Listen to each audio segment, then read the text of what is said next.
Mindset শব্দটার সাথে আমরা মোটামুটি পরিচিত না, সবাইকে বলেন মাইন্ডসেট মানে কি? মনস্তত্ত্ব, তাই তো? মানুষের মেন্টাল অ্যাটিটিউড, সে যেভাবে ভাবে, যেভাবে চিন্তা করে, একটা মানুষ তার চারপাশের জগৎটাকে যেভাবে দেখে, যেভাবে ভাবে, যেভাবে চিন্তা করে এবং যেভাবে সে সিদ্ধান্ত নেয়, এটাকে বলে তার mindset, the way of thinking. তো রাসূলুল্লাহ সাল্লাল্লাহু আলাইহি ওয়া আলিহি ওয়াসাল্লামের মাইন্ডসেট কেমন ছিল, তিনি বিভিন্ন সিচুয়েশনে কিভাবে এই সিচুয়েশনটাকে ডিল করতেন, ওনার অ্যাপ্রোচ কেমন ছিল, কোন পরিস্থিতিতে কিভাবে রিয়্যাক্ট করতেন, কিভাবে রেসপন্স করতেন, কিভাবে থিঙ্ক করতেন, কিভাবে ডিসিশন মেকিং করতেন, ওনার মাইন্ডসেটটা কেমন, দৃষ্টিভঙ্গি কেমন। আমরা অনেকে বলি না যে দৃষ্টিভঙ্গি বদলান তো জীবন বদলে যাবে, এটা বলি না আমরা? তার মানে এটা খুব গুরুত্বপূর্ণ, মাইন্ডসেট খুব গুরুত্বপূর্ণ। আমি আমার রিসার্চে 12টা মাইন্ডসেট খুঁজে পেয়েছি, based on my personal research. আরো কিছু মাইন্ডসেট থাকতে পারে, কিন্তু মেইনলি ঘুরে ফিরে এই 12টার মধ্যেই সীমাবদ্ধ রাসূল সাল্লাল্লাহু আলাইহি ওয়াসাল্লামের মাইন্ডসেট।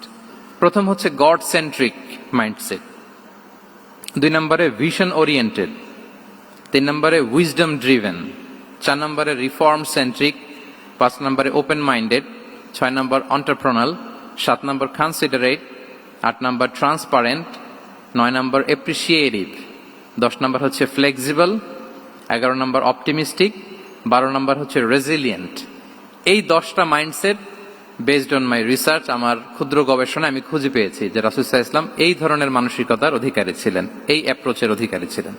প্রথম যেই মাইন্ডসেটটা নিয়ে আমরা আলোচনা করব সেটা হচ্ছে গড সেন্ট্রিক মাইন্ডসেট বা আল্লাহ সেন্ট্রিক মাইন্ডসেট। অর্থাৎ রাসূল সাল্লাল্লাহু আলাইহি ওয়াসাল্লাম যে কোনো কাজে তিনি আল্লাহ তাআলাকে ফিল করতেন, আল্লাহ তাআলাকে তিনি অনুভব করতেন, ফিল করতেন। সবকিছু ছিল আল্লাহ তাআলা কেন্দ্রিক, যাই তিনি করতেন না কেন একজন মহান সত্তার সন্তুষ্টির জন্যই তিনি সেটা করতেন। তিনি কে? আওয়াজ করে বলুন, তিনি কে? আল্লাহ সুবহানাহু ওয়া তাআলা।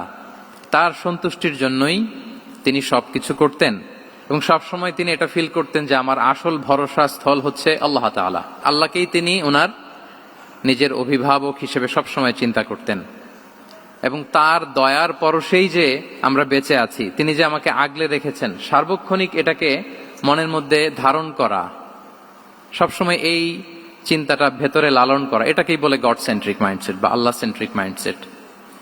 এই মাইন্ডসেটের অধিকারী যদি আপনি হতে পারেন, আপনি একটা ডিভাইন পাওয়ার শিল্ডের ভেতরে থাকবেন, একটা ডিভাইন প্রোটেকশনে থাকবেন। চারিদিকে তুফান, ঝঞ্ঝা, ঝড়, অনেক কিছু, কোনো কিছু আপনাকে স্পর্শ করবে না, কারণ আপনার গড সেন্ট্রিক মাইন্ডসেট আছে। একটা মহা শক্তিধর সত্তার সাথে আপনার সংযোগায়ন আছে, কানেক্টিভিটি আছে। সো প্রথম মাইন্ডসেটটা হচ্ছে গড সেন্ট্রিক মাইন্ডসেট। রাসূল সাল্লাল্লাহু আলাইহি ওয়াসাল্লাম সবসময় সবকিছু আল্লাহ তাআলার সন্তুষ্টির জন্য করতেন এবং তিনি ভাবতেন আমার কেউ না থাক, আল্লাহ আছে। যার কেউ নাই তার কে থাকে? বলুন তো সবাই, যার কেউ নাই তার কে আছে? আল্লাহ আছে। এটাই হচ্ছে গড সেন্ট্রিক মাইন্ডসেট।